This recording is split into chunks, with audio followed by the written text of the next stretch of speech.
ಸರ್ವದೋಷವಿವರ್ಜಿತಂ ಪರಿಪೂರ್ಣಂ ಗುರುಂಶ್ಚಾನ್ ಗೀತಾರ್ಥಂ ವಕ್ಷ್ಯಾಮಿ ದೇಶತಃ.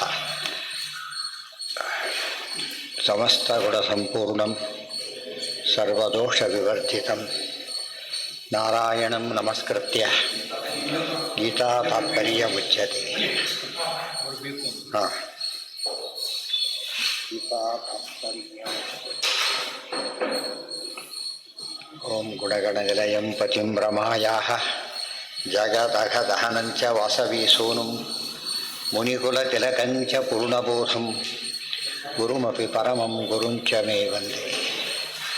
ಲಕ್ಷ್ಮೀನಾರಾಯಣಂ ನತ್ವಾ ಪೂರ್ಣಬೋಧಾದಿಕಾನ್ ಗುರೂನ್ kurma ಶ್ರೀಕೃಷ್ಣಗೀತಾಯಾಃ ಭಾಷ್ಯಾದ್ಯುಕ್ತಾರ್ಥಸಂಗ್ರಹ. ಯಾವುದೀಗ next? Lakshminatha ತಾತ್ಪರ್ಯ.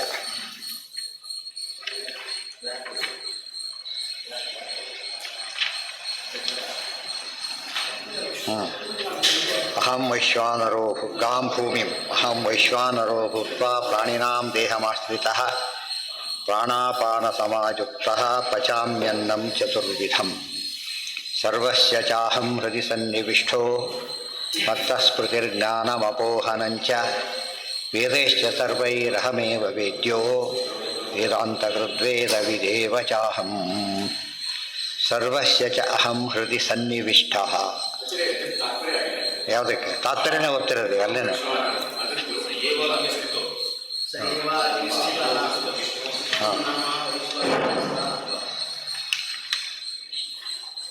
ಸಯೇವ ವ್ಯಾಸರೂಪೇಣ ಅದೇ ಓದ್ಬೇಕು. ಇನ್ನು ಓದಿಲ್ಲ ಅದೇ ನಿಂದು ಹಿಂದಿನ ಕಿರಿಯ. ಸಯೇವಾಗ್ನಿಸ್ಥೋ ಸೌಮ್ಯತ್ವಾತ್ ಸೋಮನಾಮಾಸೌ ಸೋಮಮಂಡಲಗಃ ಸದಾ ಸಯೇವಾಗ್ನಿಸ್ಥಿತೋ ವಿಷ್ಣುರ್ನಾಮ್ನಾ ವೈಶ್ವಾನರಃ ಸದಾ ಸರ್ವೇಷಾಂ ಸ ನರಾಣಾಂ ಯದುಪಜೀವ್ಯಃ ಸದೈವ ಚ. ವೈಶ್ವಾನರ ಅಂತ ಕರೀತಾರೆ. ಅದೇ ಪರಮಾತ್ಮನೇ ಸೋಮನಲ್ಲಿ ಸೌಮ್ಯನಾಮಕನಾಗಿದ್ದಾನೆ. ಸೋಮ ಅಂತ ಹೆಸರು. ಸೋಮಮಂಡಲದಲ್ಲಿದ್ದಾನೆ, ಸೋಮನಲ್ಲಿದ್ದಾನೆ. ಸ ಏವ ಅಗ್ನಿಸ್ಥಿತ ವಿಷ್ಣು, ಅಗ್ನ್ಯಂತರ್ಗತವಾದ ವಿಷ್ಣುವಿಗೆ ವೈಶ್ವಾನರ ಅಂತ ಹೆಸರು. ಯಾವ ವೈಶ್ವಾನರ ಅಂದರೆ ದೇಹಮಾಶ್ರಿತ, ದೇಹದೊಳಗಿರ್ತಕ್ಕಂಥ ಅಗ್ನಿಗೆ ವೈಶ್ವಾನರ ಅಂತ ಕರೀತಾರೆ.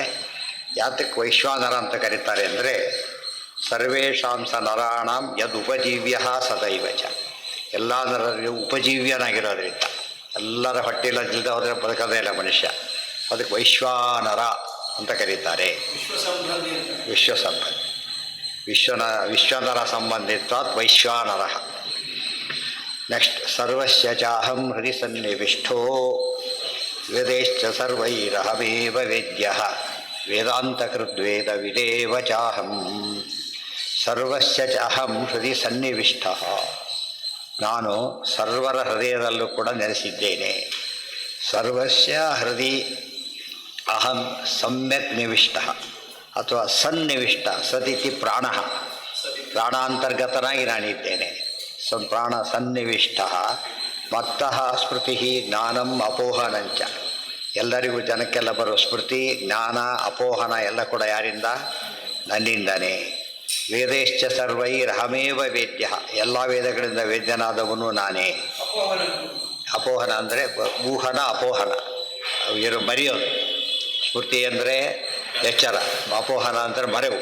ಎಲ್ಲ ಯಾರಿಂದ ಬರುತ್ತೆ? ನನ್ನಿಂದನೇ. ವೇದೈಶ್ಚ ಸರ್ವೈರಹಮೇವ ವೇದ್ಯ. ಎಲ್ಲ ವೇದಗಳಿಂದ ವೇದ್ಯನಾದವನು ನಾನೇ. ಎಲ್ಲ ವೇದಗಳಿಂದ ವೇದ್ಯನಾದವನು ನಾನೇ. ಎಲ್ಲ ವೇದಗಳಿಂದಲೂ ಸಹ ವೇದ್ಯನಾದವನು ನಾನೇ. ನಾನೇ ವೇದ್ಯ, ನಾನು ವೇದ್ಯ, ನಾನೇ ವೇದ್ಯನಾಗಿದ್ದೇನೆ. ಬೇರೆ ಮುಖ್ಯಾರ್ಥದಲ್ಲಿ ಅಂತ ಅರ್ಥ, ಪರಮ ಮುಖ್ಯಾರ್ಥದಲ್ಲಿ. ವೇದಾಂತ ಕೃತ್, ವೇದಾಂತ ಅಂದರೆ ಬ್ರಹ್ಮಸೂತ್ರಗಳು. ಉಪನಿಷತ್ತಿಗೂ ವೇದಾಂತ ಅಂತ ಕರೀತಾರೆ. ಉಪನಿಷತ್ತು ಅಪೌರುಷಯಾದ್ದರಿಂದ ಬರೆದಿದ್ದೇನೆ ಅಂತ ಹೇಳೋದಿಲ್ಲ. ವೇದದಲ್ಲೇ ವೇದಾಂತ ಉಪನಿಷತ್ತುಗಳು ಬಂದೋಯಿತು. ವೇದ, ಬ್ರಾಹ್ಮಣ, ಆರಣ್ಯಕ, ಉಪನಿಷತ್ತೆಲ್ಲ ವೈದಿಕ ಸಾಹಿತ್ಯವಾದ್ದರಿಂದ ಅದೆಲ್ಲ ಅಪೌರುಷೇ ಇದೆ. ಅದು ಕೃತ್ ಅಲ್ಲ. ಇದು ವೇದಾಂತ ಅಂದರೆ ಬ್ರಹ್ಮಸೂತ್ರ. ವೇದಾಂತ ಸೂತ್ರಗಳು ಅಂದರೆ ಬ್ರಹ್ಮಸೂತ್ರಗಳು. ಅದಕ್ಕೆ ವೇದಾಂತ ಕೃತ್ ವೇದವಿದೇವ ಚಾಹ. ವೇದಾಂತ ಸೂತ್ರ ಬರೆದವನು ನಾನೇ. ಸೊ ವೇದವ್ಯಾಸ ರೂಪಕ್ಕೂ ಕೃಷ್ಣ ರೂಪಕ್ಕೂ ಅಭೇದ. ಅಷ್ಟೇ ಅಲ್ಲ, ಎಲ್ಲ ರೂಪಗಳಿಗೂ ಅಭೇದ. ಅಹಂ, ಇಲ್ಲಿ ಅಹಂ ಅಹಂ ಅಂತ ಹೇಳ್ತಾ ತನ್ನ ಮಹಿಮೆ ಎಷ್ಟು ಅಂತ ಹೇಳ್ತಾರೆ. ಸರ್ವಶ್ಚ ಚಾಹಂ ಹೃದಿ ಸನ್ನಿವಿಷ್ಟ ಮತ್ತ ಸ್ಮೃತಿ ಜ್ಞಾನ ಅಪೋಹನಂಚ ಸರ್ವೈಶ್ಚ ವೇದೈರವೇದೈಶ್ಚ ಸರ್ವೈರಹಮೇವ ವೇದ್ಯ ವೇದಾಂತಕೃತ್ ವೇದ ವಿದೇವ ಚಾಹಂ. ಅಹಂ ಅಹಂ ಅಂತ ಹೇಳಿದ ಅಭೇದ ಹೇಳ್ತಾ ಇದ್ದ ತೂರ್ಪಗಳಿಗೆ ಅಭೇದವನ್ನು ತಿಳಿಸ್ತಾ ಇದ್ದಾನೆ. ವೇದ ನಿರ್ಣಯಾತ್ಮಿಕ ಮೀಮಾಂಸಾ ವೇದಾಂತಃ. ವೇದಾಂತ ಅಂದ್ರೇನು? ವೇದ ನಿರ್ಣಯಾತ್ಮಕವಾದಂತಹ ಮೀಮಾಂಸಾ ಅಂದರೆ ಬ್ರಹ್ಮಮೀಮಾಂಸಾ ಅಂತ ಹೆಸರು. ಅದಕ್ಕೆ ವೇದಾಂತ ಅಂತ ಕರೀತಾರೆ. ಅದೇ ಹೌದು. ತಥಾಚ ಸಾಮವೇದೇ ಪ್ರಾಚೀನಶಾಲಶ್ರುತಿ. ಸಾಮವೇದದಲ್ಲಿ ಒಂದು ಭಾಗ ಪ್ರಾಚೀನ ಶಾಲಶ್ರುತಿ ಅಂತ ಅದರಲ್ಲಿ ಹೇಳ್ತಾರೆ. ಸ ವೇದಾಂತಕೃತ್ ಸ ಕಾಲಕಃ ಇತಿ. ವೇದಾಂತ ಬರೆದವನು ಕಾಲ ನಿಯಾಮಕನು ಅವನೇನೆ. ಸಹಿಯೇವ ಯುಕ್ತಿಸೂತ್ರಕೃತ. ಇನ್ನೊಂದು ಹೆಸರಿದೆ ಅವಾಗ, ಯುಕ್ತಿಸೂತ್ರಕೃತ. ಬ್ರಹ್ಮಸೂತ್ರ ಪದೈಶ್ಚೈವ ಹೇತುಮಧ್ವಿಹಿ ನಿಶ್ಚಿತ. ಹೇತು ಅಂದ್ರೇನು? ಯುಕ್ತಿಶಾಸ್ತ್ರ ಅಂತಲೂ ಅದಕ್ಕೆ ಹೆಸರು. ಸೂತ್ರಕೃತ್ ಸಕಾಲಕಃ ಇತಿ. ಇಷ್ಟೆಲ್ಲ ಕೂಡ ಆ ಶ್ಲೋಕ ಇಲ್ಲಿ ಅರ್ಥ. ಅದರಲ್ಲಿ ತಾತ್ಪರ್ಯದಲ್ಲಿದೆಯಾ? ಸಯೇವ ವ್ಯಾಸರೂಪೇಣ ವೇದಾಂತಕೃತ್ ಉದಾಹೃತ. ಅಲ್ಲಿ ವ್ಯಾಸರೂಪ ಅಂತ ಸ್ಪಷ್ಟ ಹೇಳೋದಕ್ಕೋಸ್ಕರ ಸಯೇವ ವ್ಯಾಸರೂಪೇಣ ವೇದಾಂತಕೃತ್ ಉದಾಹೃತ. ವೇದಾಂತಕೃತ್ ಅದು ಬರೆದವರು ಅಂತ ಅರ್ಥ. ಇನ್ನೊಂದು ಅರ್ಥ ಮಾಡೋದಾದರೆ ವೇದಾಂತದ ಉಪನಿಷತ್ತು ಅಂತ ಇಟ್ಕೊಂಡ್ರೆ ಉಪನಿಷತ್ತುಗಳಿಗೆ ಶೋಧನೆ ಮಾಡಿದವನು ನಾನೇ, ಶುದ್ಧಾರ್ಥ ಹೇಳಿದವನು ನಾನೇ ಅಂತ ಅರ್ಥ. ಸರಿಯಾದ ಅರ್ಥ ಹೇಳಿದ ಬ್ರಹ್ಮಸೂತ್ರಗಳ ಮೂಲಕ ಹೇಳಿದ್ದಾನೇನೆ. ವೇದ ನಿರ್ಣಯಾತ್ಮಿಕ ಮೀಮಾಂಸಾ ವೇದಾಂತಃ ತಥಾಚ. ಅದೆಲ್ಲ ಆಯ್ತೀಗ. ಅದಾದಮೇಲೆ ಮುಖ್ಯ ಕೊನೆಗೆ ದ್ವಾಮ್ಯಮೌ ಪುರುಷವೋ ಲೋಕೆ ಕ್ಷರಶ್ಚಾಕ್ಷರ ಏವ ಚ ಕ್ಷರಸ್ಸರ್ವಾಣಿ ಭೂತಾನಿ ಕೂಟಸ್ಥೋ ಅಕ್ಷರ ಉಚ್ಯತೆ. ದ್ವಾಮ್ಯಮೌ ಪುರುಷದ್ವೌ ಇಮೌ ಪುರುಷವು ಲೋಕೆ ಕ್ಷರಃ ಚ ಅಕ್ಷರಃ ಏವ ಚ ಕ್ಷರಃ ಸರ್ವಾಣಿ ಭೂತಾನಿ ಕೂಟಸ್ಥಃ ಅಕ್ಷರಃ ಉಚ್ಯತೆ. ದೌಮಿಮ ಲೋಕೆ. ಲೋಕೆ ಅಂದರೆ ಲೋಕದಲ್ಲಿ ಅಂತ ಒಂದರ್ಥ, ಶಾಸ್ತ್ರದಲ್ಲಿ ಅಂತ ಇನ್ನೊಂದು ಅರ್ಥ, ಅವಲೋಕ ಅಂತ ಇನ್ನೊಂದು ಅರ್ಥ. ಅವಲೋಕ ಅಂದರೆ ಗಮನಿಸಿ ನೋಡಿದಾಗ, ಆಲೋಡ್ಯ ಸರ್ವಶಾಸ್ತ್ರ ಮಾಡಿದಾಗ ಏನು ಉಳಿಯೋದು? ಪುರುಷವು ದ್ವಿಮೌ ದೌ. ಪುರುಷ ಅಂದರೆ ಚೇತನ ಅಂತ ಅರ್ಥ. ಎರಡು ವಿಧ ಚೇತನರಿದ್ದಾರೆ. ಏನಂತ ಹೆಸರು? ಕ್ಷರಶ್ಚ ಅಕ್ಷರ ಏವ ಚ. ಕ್ಷರಚೇತನರು ಅಕ್ಷರ ಚೇತನರು ಅಂತ ಎರಡು ಗುಂಪಿದೆ. ಕ್ಷರರು ಅಂದರೆ ಯಾರು? ಇಲ್ಲಿ ಭೂತಾನಿ ಅಂತ ಹೇಳಿದ್ರಿಂದ ಕ್ಷರಾಕ್ಷರ ಹೇಳಿದಾಗ ಇಲ್ಲಿ ಬರಬೇಕಾದ ಪುರುಷವು ಅಂತ ಪದ ಬಂದಿದ್ದರಿಂದ ಜಡ ಪದಾರ್ಥ ತೊಗೊಳ್ಬಾರ್ದು. ಅದು ವ್ಯಾಖ್ಯಾನ ಮಾಡೋಕೆ ಜಡ ಪದಾರ್ಥ ತೊಗೊಂಡ್ಬಿಡ್ತಾರೆ. ಪುರುಷ ಶಬ್ದಕ್ಕೆ ಅರ್ಥ ಏನಾಗಿದೆ? ಪುರುಷ ಅಂತ ಕರೀತಾರ? ತಪ್ಪು. ಆದ್ದರಿಂದ ಕ್ಷರಶ್ಚ ಅಕ್ಷರ ಏವ ಚ.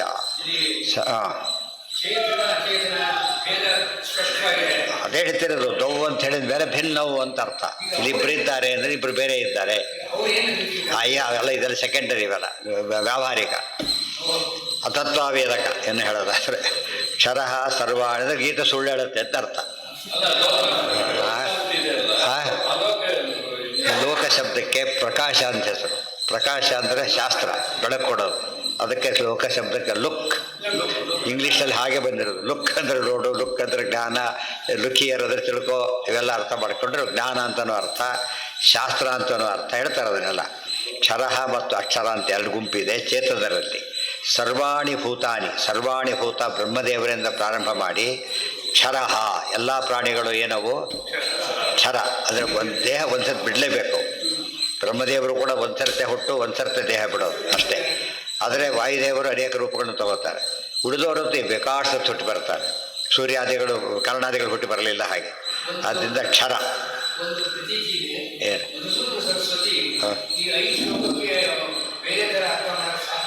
ಅಯ್ಯೋ, ಇವರೇ ಬರ್ತಾರೆ ಶಂಕರ ಭಾಷೆಯಲ್ಲಿ. ಬಸವರ ಸರ್ವತಂತಿ ಯಾಕೆ ಹೋಗ್ತೀನಿ? ಮೂಲ ಪುರುಷರು ಇವರೇ. ಅವ್ರ ವಾಕ್ಯ ಇದೆ ಇಲ್ಲಿ. ನ ಕೇವಲ ಸರ್ವವೇದಾರ್ಥ ಸರ್ವಶಾಸ್ತ್ರಾರ್ಥೋಪಿ ಯತ್ರ ನಿರೂಪಿತ. ಸರ್ವಶಾಸ್ತ್ರಾರ್ಥ, ಸರ್ವವೇದಾರ್ಥ, ಸರ್ವಶಾಸ್ತ್ರಾರ್ಥ 5 ಶ್ಲೋಕದಲ್ಲಿದೆ ಅಂತ ಹೇಳ್ತಾರೆ. ಆಮೇಲೆ ಅದು ಬರೆದು ವೈಕ್ಯ ಮತ್ತೆ ಹೇಳೋದು. ಮತ್ತು ಇದು ಹೇಳಿದ ಮಾತಿಗೆ ಅರ್ಥ ಏನು ಅಂದರೆ ಉತ್ತರ ಕೊಡೋದು ಅವ್ರು ಕೊಡಬೇಕೀಗ. ಅಥವಾ 3 ಜನ ಆಚಾರ್ಯರಿಗೂ ಪ್ರಿಯ. ಆಚಾರ್ಯರು 17 ಸರ್ತಿ ಉಲ್ಲೇಖ ಮಾಡ್ತಾರೆ. ಒಟ್ಟು 17 ಸಲ ಕೋಟ್ ಮಾಡ್ತಾರೆ. 37ರಲ್ಲಿ 17 ಟೈಮ್ಸ್ ಅಂದರೆ ಎಷ್ಟು ಪ್ರಿಯ ಆಚಾರ್ಯ. ಒಂದು ಸರ್ತಿ ಬರೀ ಹಿಂಟ್ ಮಾಡ್ತಾರೆ. ಒಟ್ಟು 18 ಟೈಮ್ಸ್ ಆಯ್ತಾರೆ. ಅರ್ಥ ಆಯ್ತಾ? ಮಹಾ ತಾತ್ಪರ್ಯ ಅಂತ ಹೇಳೋದಕ್ಕೋಸ್ಕರ ಅವರು ಒಪ್ಕೊಂಡ್ಬಿಟ್ಟಿದ್ದಾರೆ. ವಿಶಿಷ್ಟಾರ್ಥಗಳು ಒಪ್ಕೊಂಡ್ಬಿಡ್ತಾರೆ. ಭಗವದ್ಗೀತೆಯಲ್ಲಿ ಸಕಲ ಶಾಸ್ತ್ರಗಳ ಸಾರ ಮಹಾಭಾರತ, ಅದನ್ನು ನಾವು ಒಪ್ಕೊಂಡಿರೋದು. ಮಹಾಭಾರತದಲ್ಲಿ ಅತ್ಯಂತ ಮುಖ್ಯವಾದದ್ದು ಗೀತಾ ವಿಷ್ಣು ಶಾಸ್ತ್ರ. ಅದು ನಾವು ಹೇಳಿರೋದೆ. ಗೀತಾ ಅಂತ ಎಲ್ಲರೂ ಒಪ್ತಾರೆ. ಆ ಗೀತಾದಲ್ಲಿ 15ನೇ ಅಧ್ಯಾಯ ಭಾಳ ಮುಖ್ಯ, ಅದ್ರ ಕೊನೆಯ 5 ಶ್ಲೋಕ ಭಾಳ ಮುಖ್ಯ ಅಂತ ಹೇಳಿದ ಮೇಲೆ ಏನು ಬಂತೀಗ, ಭೇದ ಒಪ್ಪಲೇಬೇಕು, ವಿಷ್ಣು ಸರೋದು ಎಲ್ಲ ಒಪ್ಪಬೇಕು. ಈಗ 9 ಪ್ರಮೇಯನೂ ಬರುತ್ತೆ ಇದರಲ್ಲಿ, ಮತ್ತು 1 ಪ್ರಮೇಯ ಅಲ್ಲ, 9 ಪ್ರಮೇಯನೂ ಬರುತ್ತೆ. ಆದ್ದರಿಂದ ಬೇರೆ ದಾರಿನೇ ಇಲ್ಲ. ಮುಂದೆ ಹೇಳ್ತಾರೆ, ಕೂಟಸ್ಥೋ ಅಕ್ಷರ ಉಚ್ಯತೆ. ಮತ್ತು ಅಕ್ಷರ ಚೇತನ ಅಂದರೆ ಕೂಟಸ್ಥ, ಕೂಟವತ್, ಕೂಟ ಅಂದ್ರೆ ಆಕಾಶ, ಕೂಟಂ ಖಂ ವಿರಲಂ ವ್ಯೋಮ ಅಂತ ಅದು ಕೋಶ. ಆಕಾಶದಂತೆ ನಿತ್ಯವಾಗಿರೋದು ಯಾವುದು, ಆಕಾಶಾಭಿಮಾನಿ ಮಹಾಲಕ್ಷ್ಮಿ ಆದ. ಇಲ್ಲಿ ಆಕಾಶ ಅಂದರೆ ಭೂತಾಕಾಶ ಅಲ್ಲ, ಅವ್ಯಾಕೃತ ಆಕಾಶ. ಅವರ ಅಭಿಮಾನಿ ಇಬ್ಬರಿದ್ದಾರೆ. ಇಲ್ಲೊಂದು ಸಮಸ್ಯೆ ಬಂತು. ಅಕ್ಷರ ಅಂತ ಹೇಳಿದ್ರು ಪುಲ್ಲಿಂಗ, ಅಕ್ಷರ ಪುಲ್ಲಿಂಗ. ನೀವು ಕ್ಷರ ಬ್ರಹ್ಮಾದಿಗಳು ಓಕೆ, ಅಕ್ಷರ ಪುಲ್ಲಿಂಗ ಹೇಗೆ ಹೇಳ್ತೀರಿ, ಅಕ್ಷರ ಅಂತ ಇರಬೇಕಾಗಿತ್ತಲ್ಲ ಅಂತ ಹೇಳ್ತಾರೆ. ಇಲ್ಲ, ಪುಲ್ಲಿಂಗೇನೋಚ್ಯತೆ ಶ್ರೀಸ್ತು ಪುಂವಚ್ಛಕ್ತಿಮತಿ ಯತಃ ಮುಂದೆ ಹೇಳ್ತಾರೆ ಬೇರೆ ಕಡೆ. ಅಂದರೆ ಮಹಾಲಕ್ಷ್ಮಿ ಸ್ತ್ರೀ ಆದರೂ ಕೂಡ ಬ್ರಹ್ಮಾದಿ ಪುರುಷರಿಗಿಂತ ಜಾಸ್ತಿ ಶಕ್ತಿ ಇರೋದ್ರಿಂದ ಪುಲ್ಲಿಂಗದಲ್ಲಿ ಹೇಳಬಹುದು. ಅರ್ಥ ಆಯ್ತಾ? ಅದಕ್ಕೆ ಕಾರಣ ಮತ್ತೆ ಆ ಕಾರಣ ಒಪ್ಕೊಳ್ಬೇಕು, ಬೇರೆ ದಾರಿ ಇಲ್ಲ. ಗಂಡು ಅಂದರೆ ಹಾಗಿರಬೇಕು ಅಂತ ಹೇಳ್ತಾರಲ್ಲ, ಆ ರೀತಿಯಲ್ಲಿ ಸಮಸ್ಯೆ ಇಲ್ಲ. ಕೂಟಸ್ಥ ಪ್ರಕೃತಿ ಕ್ಷರಭೂತಾನಿ ಬ್ರಹ್ಮಾದೀನಿ ಕೂಟಸ್ಥ ಪ್ರಕೃತಿ ತಥಾ ಚ ಶಾರ್ಕರಾಕ್ಷಶ್ರುತಿ. ಆಚಾರ್ಯ ಬರೆದ ಮೊದಲ ಗ್ರಂಥ ಇದು. ಗೀತಾ ತಾತ್ಪರ್ಯ ಆಮೇಲೆ ಬರೆದಿತ್ತು. ಆಮೇಲೆ ಎಲ್ಲ ಎಲ್ಲಿ ಕೂಡ ಸಾಮಾನ್ಯವಾಗಿ ಎಷ್ಟೋ ಸರ್ತಿ ಏನಾಗುತ್ತೆ, ಫಸ್ಟ್ ಟೈಮ್ ಬರೆದ ಸೆಕೆಂಡ್ ಟೈಮ್ ಅಲ್ಲಿ ಪ್ರೂಫ್ ನೋಡ್ ಹೋದ್ರೆ ಚೇಂಜ್ ಆಗಿಬಿಡುತ್ತೆ. ಸೆಕೆಂಡ್ ಎಡಿಷನ್ ಸಾಮಾನ್ಯ ಬದಲಾಗತ್ತೆ. ತಿಳಿತಾ? ನೋಡಿ, ಎಷ್ಟೋ ವಿಷಯಗಳು ಎರಡು ಗಿಡ ವರ್ಷ ಆಗುತ್ತಾವು. ಈ ಪ್ರಿಂಟಿಂಗ್ ಮಿಸ್ಟೇಕ್ಸ್ ಹೊತ್ತು ನ್ಯಾಚುರಲ್. ಅವ್ರ ಆಚಾರ ಗ್ರಂಥಗಳಲ್ಲಿ ಮೊದಲೇ ಕೊನೆ ಎಲ್ಲಿ ಹೋದರೂ ಈ ಕಾಂಟ್ರಡಿಕ್ಷನ್ ಬರೋದಿಲ್ಲ. ಗೊತ್ತಾಯ್ತಾ? ವಿರೋಧಗಳು ವಿವರಣೆ ಬರುತ್ತೆ ಹೊರತು ವಿರೋಧ ಬರೋದಿಲ್ಲ. ಎಷ್ಟೊತ್ತೈದು ಕೆಲವು ಹೇಳ್ಬೋದು, ಈಗ ಬದಲು ಬರೆದಿರ್ತಾರೆ, ಅವೇ ಹೌದು ಬದಲಾಗಿದ್ದೀನಿ ಅಂತ ಹೇಳ್ಬೋದು. ಎಷ್ಟೊಂದು ಹೇಳ್ತಾರೆ ಮೊದಲು ಯಾವುದೋ ಪುಸ್ತಕ ಬರೆದು ಬಿಟ್ಟು ಆಮೇಲೆ ಬೇರೆ ಪುಸ್ತಕ ಬರೋದು, ಅದು ತಂದೆ ಪುಸ್ತಕಕ್ಕೆ ಅದು ಸರಿ ಇಲ್ಲ, ನಾ ಈಗ ಬರೀತಾ ಇದ್ದೀನಿ ಅಂತ ಎಷ್ಟೊಂದು ಬರೆದವರಿದ್ದಾರೆ ಆ ರೀತಿಯಲ್ಲಿ. ಅರ್ಥ ಆಯ್ತಾ? ಆಚಾರ ಯಾತಕ್ಕೆ ಪೂರ್ಣ ಪ್ರಜ್ಞರಾದ್ರಿಂದ ಚೇಂಜ್ ಮಾಡೋ ಪ್ರಸಂಗ ಬರಲಿಲ್ಲ. ಅಲ್ಪ ಪ್ರಜ್ಞರಾದ್ರೆ ಪ್ರಜ್ಞೆ ಬೆಳೀತಾ ಹೋದಂತೆ ಏನಾಗುತ್ತೆ, ಒಂದೇ ಜಡ್ಜು ಒಂದು ಸಿಮಿಲರ್ ಕೇಸು ಒಂದು ಸರ್ತಿ ಏನು ಮಾಡಿ ಜಡ್ಜ್ಮೆಂಟ್ ಕೊಟ್ಟಿರ್ತಾರೆ. ಆ್ಯಕ್ಚುಲಿ ಆ ಜಡ್ಜೇ ಹೇಳಿದ್ದಿದ್ದು. ಮುಂದೇನಾಯಿತು, ಅಥವಾ ಸುಪ್ರೀಂ ಕೋರ್ಟ್ಗೆ ಹೋದ ಅದು ವಿರುದ್ಧ ಜಡ್ಜ್ಮೆಂಟ್ ಕೊಟ್ಟ. ಅದಕ್ಕೆ ಯಾಕಂದ್ರೆ ನಾನು ಸರಿ ಕೊಟ್ಟು ಈ ಸರಿಯಾಗಿ ಕೊಡ್ತಿದ್ದೀನಿ ಅಂತ ಹೇಳಿದ್ದಾರೆ. ಚೇಂಜ್ ಆಗಿದ್ದೀನಿ, ಈಗ ತಿಳ್ಕೊಂಡಿದ್ದೀನಿ ಅಂತ ಹೇಳಿದ. ಅದೇ ತಿಳ್ಕೊತಿ ಯಾಕಂತ ಕೇಳಬಾರ್ದು, ತಿಳ್ಕೊಳ್ಳೋದು ಒಳ್ಳೇದು. ತಪ್ಪು ತಿಳ್ಕೊಂಡು ಸರಿ ತಿಳ್ಕೊಳ್ಳೋದು ಒಳ್ಳೇದು ಆ್ಯಕ್ಚುಲಿ. ಅದಾಯ್ತು, ಅದು ಆ ಕಾಲಕ್ಕೆ ಆಗಿತ್ತು ಹೇಳಿದೆ ಅಷ್ಟೇ. ಈಗ ಸರಿ ಹೇಳ್ತಿದ್ದೀನಿ, ಅದು ಆ್ಯಕ್ಚುಲಿ ಆ ಜಡ್ಜೇ ಹೇಳಿದ ಮಾತಿದು ಅದು. ಆಗುತ್ತೆ, ಹೌದು, ಅದಕ್ಕೆ ಹೇಳ್ತಾರೆ. ಅದು ನಾವು ಹ್ಯೂಮನ್ ಬೀಯಿಂಗ್ಸ್ ತಪ್ಪಾಗುತ್ತೆ. ಡಾಕ್ಟ್ರು ಹೇಳ್ತಾರೆ ಎಷ್ಟೋ ಸರ್ತೆ ಎಲ್ಲ ಬರೋಕೊಂಡು ಎಸ್ಗೆ ನಮ್ಮಿಂದನೂ ತಪ್ಪಾಗ್ಬೋದು. ಗೊತ್ತಾಯ್ತಾ? ನಮ್ಮಿಂದನೂ ತಪ್ಪಾಗಿ ಎಷ್ಟೋ ಆಗಿದೆ, ಎಷ್ಟೋ ಆಪ್ರೇಷನ್ ರಾಂಗ್ ಮಾಡಿಬಿಟ್ಟು ಅಲ್ಲೂ ಸತ್ತವ್ರು ಇದ್ದಾರೆ. ಬಟ್ ಅವ್ರು ಉದ್ದೇಶಪೂರ್ವಕ ಮಾಡೋದಿಲ್ಲ, ಅದರಿಂದ ಅದು ಕೇಸ್ ಬರೋದಿಲ್ಲ ಅದರ ಮೇಲೆ. ಯಾಕೆ ಫಸ್ಟ್ ಟೈಮ್ ಮೊದಲೆಲ್ಲ ಎಕ್ಸ್ಪೀರಿಯನ್ಸ್ ಆಗೋರಿಗೆ ಎಷ್ಟು ತಪ್ಪುಗಳಾಗಿಬಿಡುತ್ತೆ, ಯಾರಿಗೂ ಗೊತ್ತಾಗೋದಿಲ್ಲ. ಅವ್ರು ಹೇಳೋದಕ್ಕೂ ಹೋಗೋದಿಲ್ಲ, ಇವ್ರಿಗೆ ಕೇಳೋದಕ್ಕೂ ಸಾಧ್ಯ ಇಲ್ಲ. ಡಾಕ್ಟರ್ ನಂಬಿರ್ತಾರೆ, ಮುಗೀತು ಅಷ್ಟೇ. ಅದಕ್ಕೆ ಸಾಮಾನ್ಯವಾಗಿ ಮೊದಲೆಲ್ಲ ಸೀನಿಯರ್ಸ್ ಇದ್ದು ಗೈಡ್ ಮಾಡ್ತಾರೆ. ಬರ್ತಾ ಇವ್ರು ಮಾಡೋಕ್ಕೆ ಬರೋದು. ಕೆಲವರು ಜೂನಿಯರ್ ಇನ್ನೂ ಚೆನ್ನಾಗೇ ಮಾಡ್ತಾರೆ ಕೆಲವು ಸಲ, ಅವರು ವೈಯಕ್ತಿಕ ಇದ್ದಾರೆ. ತಥಾ ಹ್ಯೂಮನ್ ಎರರ್ ಎಲ್ಲ ಎಕ್ಸ್ಪರ್ಟ್ ಏನು ಆಕ್ಸಿಡೆಂಟ್ ಮಾಡಿದೆ ಡೋರ್ ಮಾಡೋಕ್ಕಾಗತ್ತೆ. ಅವನ ಮೇಲೆ ಇಂಟೆನ್ಷನ್ಲಿ ಮಾಡ್ತಾನೆ ಅವನು, ಇಲ್ಲ ಹೌದು ತಪ್ಪಾಯಿತು, ಅವನು ಇವನು ಸರಿ, ಅವನು ಇನ್ನೊಬ್ರು ಯಾರು ಹೊಡಿತಾರೆ ಒಂದು ಇವತ್ತು. ಅವಾಗ ಏನು ಮಾಡೋಕ್ಕಾಗಿಲ್ಲ, ದಾರಿಯಲ್ಲಿ ಹೋಗ್ಲಿಕ್ಕೆ ಹೊಡಿತಾರೆ. ಆದ್ದರಿಂದ ಅದು ತಪ್ಪನ್ನು ತಿದ್ಕೊಳ್ಳೋದು, ತಪ್ಪನ್ನು ಮಾಡೋದಾಗಲಿ ತಿದ್ಕೊಳ್ಳೋದಾಗಲಿ ತಿದ್ಕೊಳ್ಳೋದಂತೂ ಭಾರಿ ಸರಿಯಾದದ್ದು. ಆಚಾರ್ಯರು ಮತ್ತು ಭಗವದ್ಗೀತೆ ಬುರ್ಗಂತ ಏನಾಗುತ್ತೆ ಅಂದರೆ ಎಂದೂ ಕೂಡ ಏನು ಬದಲಾವಣೆ ಆಗೋದಿಲ್ಲ. ಯಾತಕ್ಕೆ? ಅದು ತಪ್ಪು ಅಪ್ರಜ್ಞರು ಅಲ್ಪ ಪ್ರಜ್ಞರು ಮಾಡಿದಾಗ ತಪ್ಪುಗಳಾಗತ್ತೆ. ಪೂರ್ಣ ಪ್ರಜ್ಞರು ಸರ್ವಜ್ಞ ಭಗವಂತ, ಪ್ರಶ್ನೆನೇ ಬರೋದಿಲ್ಲ. ಅಕ್ಷರ ಉಚ್ಯತೆ ಪ್ರಜ್ಞಾಪತಿ ಪ್ರಮುಖಾ ಕೂಟಸ್ಥ ಪ್ರಕೃತಿ ತಥಾ ಚ ಶಾರ್ಕರಾಕ್ಷಶ್ರುತಿ. ಅದು ಹೇಳ್ತಾ ಇವೆರಡಕ್ಕೂ ಅರ್ಥ ಇದೆ. ಅಂದರೆ ಬ್ರಹ್ಮಾದಿಗಳು, ಕ್ಷರ ಅಂದರೆ ಬ್ರಹ್ಮಾದಿಗಳು, ಕೂಟಸ್ಥ ಅಂದರೆ ಪ್ರಕೃತಿ ಮಹಾಲಕ್ಷ್ಮಿ ಅಂತ ಹೇಳಿದಿರೋದು. ಏನು ಆಧಾರ ಅಂದರೆ ಪ್ರಜಾಪತಿ ಪ್ರಮುಖಾ ಸರ್ವಜೀವಾ ಕ್ಷರ ಅಕ್ಷರ ಪುರುಷೋ ವೈ ಪ್ರಧಾನಂ. ಪ್ರಜಾಪತಿ ಅಂದರೆ ಬ್ರಹ್ಮದೇವರು, ಬ್ರಹ್ಮದೇವರ ಮೊದಲಾದ ಎಲ್ಲ ಜೀವರು ಏನಾಗಿದ್ದಾರೆ, ಕ್ಷರರು ಅಂತ ಕರೆಸ್ತಾರೆ. ಅಕ್ಷರ ಪುರುಷ ಪ್ರಧಾನಂ, ಪ್ರಧಾನ ಅಂದರೆ ಪ್ರಕೃತಿ, ಪ್ರಕೃತಿ ಅಂದರೆ ಮಹಾಲಕ್ಷ್ಮಿ. ಅದಕ್ಕೆ ಪ್ರಧಾನ ಪುರುಷೇಶ್ವರ ಅಂಥೇಳಿ ದೇವರಿಗೆ ಹೆಸರು. ತದುತ್ತಮಂ ಚ ಅನ್ಯಮುದಾಹರಂತಿ. ಅದಕ್ಕೆ ಇನ್ನೊಂದು ವಸ್ತು ಇದೆ, ಇಬ್ಬರ ಮೇಲಿದೆ. ಕ್ಷರರಿಗಿಂತ ಮೇಲೆ, ಅಕ್ಷರಗಿಂತ ಮೇಲೆ ಇದೆ. ಅದೇ ಕ್ಷರೋ ಅಕ್ಷರ ಪುರುಷೋ ವೈ ಪ್ರಧಾನಂ. ತದುತ್ತಮ್ ಚ ಅನ್ಯದುದಾಹ. ತದುತ್ತಮ್ ಅಂದರೆ ತಾಭ್ಯಾಂ, ಇವರೆರಡಕ್ಕಿಂತ ಉತ್ತರ, ಅಥವಾ ತೇಭ್ಯ, ಅವರೆಲ್ಲ ಬಹುವಚನ ಮಾಡ್ಕೊಂಡ್ಬಿಟ್ರೆ. ಜಾಲಾಜಾಲಂ ಮಾತರಿಶ್ವಾನಮೇಕಂ. ಜಾಲ ಅಂತ ಕರೀತಾರೆ. ಮಾತರಿಶ್ವ ಅಂತನೂ ದೇವರಿಗೂ ಮಾತರಿಶ್ವ ಅಂತ ಹೆಸರಿದೆ. ಈ ದೇವರಲ್ಲೇ ತಗೊಂಡ್ರೆ ಮಾತರಿಶ್ವ ವಾಯುದೇವರು. ಆ ರೀತಿ ಏಕಂ, ಅವನು ಸರ್ವೋತ್ತಮ. ಏಕ ಅಂದರೆ ವಿಷ್ಣುವನ್ನು ಸರ್ವೋತ್ತಮ ಅಂತಿದ್ದಾನೆ. ಆತ ಭಿನ್ನನಾದವನು. ಅಲ್ಲಿಗೆ ಅದು ಇದಕ್ಕೆ ತಾತ್ಪರ್ಯ ಭಾಷ್ಯ ಮುಗೀತು. ಈಗ ತಾತ್ಪರ್ಯ ಇಲ್ಲ, ಒಟ್ಟಿಗೆ ಇರುತ್ತದೆ. ಇದೆ ಒಟ್ಟಿಗೆ 5ಕ್ಕೂ ಸೇರಿಸಿ ಬರೆದು ಬಿಡುತ್ತೆ. ಈಗ ನೀನು ಯಾರು ಹಾಗಿದ್ರೆ ಅಂತ ಪ್ರಶ್ನೆ. ಕ್ಷರದಲ್ಲೂ ಸೇರ್ತೀಯಾ? ಇಲ್ಲ, ಕ್ಷರ ಅಲ್ವೇ ಅಲ್ಲ. ಅಕ್ಷರದಲ್ಲಿ ಸೇರೋದಿಲ್ಲ. ಮತ್ತು ಯಾರು ಅಂದರೆ ಅವರಿಬ್ಬರ ಮೇಲಿದ್ದೇನೆ. ಯಸ್ಮಾತ್ ಕ್ಷರಂ ಅತೀತಃ ಅಹಂ ಅಕ್ಷರಾದಪಿ ಚ ಉತ್ತಮಃ ಅತೋಸ್ಮಿ ಲೋಕೆ ವೇದೇ ಚ ಪ್ರಥಿತಃ ಪುರುಷೋತ್ತಮ.